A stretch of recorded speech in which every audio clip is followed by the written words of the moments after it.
Bonjour, je suis Chantal Gérier. Je suis là pour vous aider à mieux comprendre ce monde animal et aussi pour vous conseiller en soins naturels pour votre chat et pour votre chien.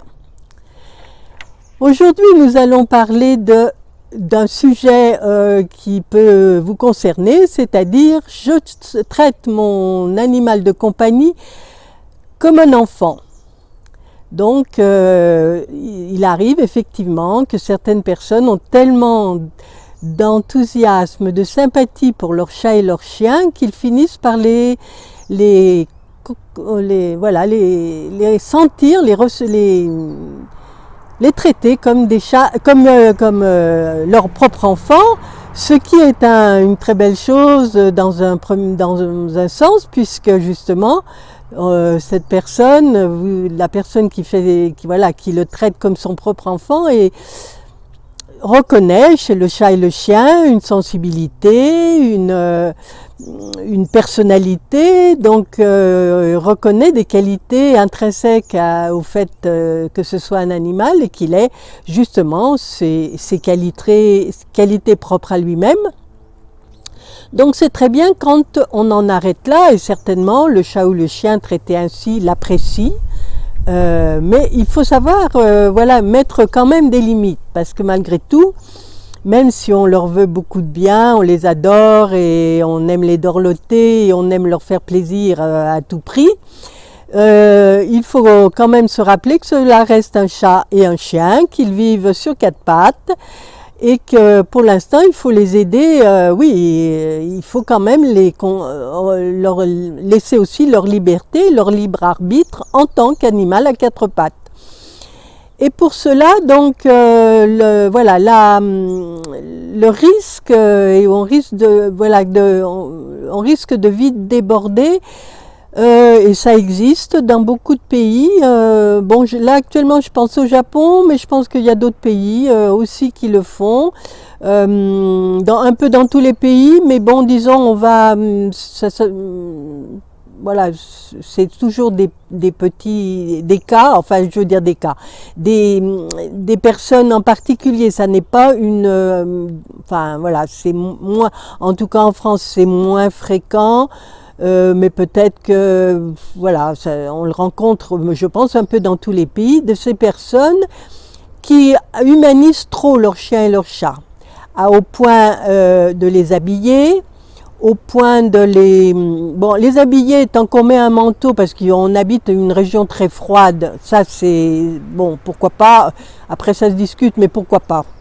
Surtout s'ils habitent en appartement chauffé, c'est vrai qu'ils n'ont pas le temps, le corps n'a pas le temps de s'habituer au grand froid de l'extérieur, donc ça peut être une bonne idée aussi. Mais quand on commence à habiller les femelles avec des petites jupes, les mâles avec des nœuds papillons, enfin, et des petits costards, enfin bon, des trucs, bon, d'ailleurs qui doit coûter assez cher, je pense, parce qu'il y a un marché là-dedans, c'est sûr. Ils font des choses très mignonnes, mais bon, je crois que ça amuse plus l'humain que le chat et le chien, parce qu'on le fait aussi sur des chats. Et à plus forte raison, là, on perd la notion de la réalité quand on commence à demander, ça je l'ai vu au Japon malheureusement, j'ai vu ça sur Internet, des Japonais qui éduquent, c'était certainement, et j'espère que ce sont des exceptions, mais voilà, un monsieur qui sortait avec ses chiens, qui marchaient sur deux pattes, habillés d'ailleurs en femelle, avec des petites jupettes, des petits, et tout le monde d'admirer ça et de dire, ah dis donc, voilà. Enfin, moi je trouve ça, alors là pour le coup, on déborde complètement, et là on est dans la maltraitance. Parce qu'un chien, sa colonne vertébrale n'est pas prévue pour marcher sur deux pattes. Bon, quand il vous saute dessus pour vous faire la fête, ça c'est d'ailleurs, si vous remarquez, il prend appui sur vous avec ses deux pattes avant. Il ne reste pas sur deux pattes très longtemps, quoi. Donc c'est quand même, à mon avis, ça doit être une souffrance physique pour eux, et puis on doit d'ailleurs un peu les mater pour ça, pour qu'ils obtenir ce genre de résultats. Donc ça relève du cirque, mais du mauvais cirque, hein, évidemment. Et donc là, il y a maltraitance, et là il faut arrêter tout de suite. Là, voilà, bon. Donc, pour ce qui est, bon, chez nous, en France, j'ai encore jamais vu ça. Mais bon, on peut vite dériver. Et alors le risque, disons, alors bon, ça c'est l'extrême.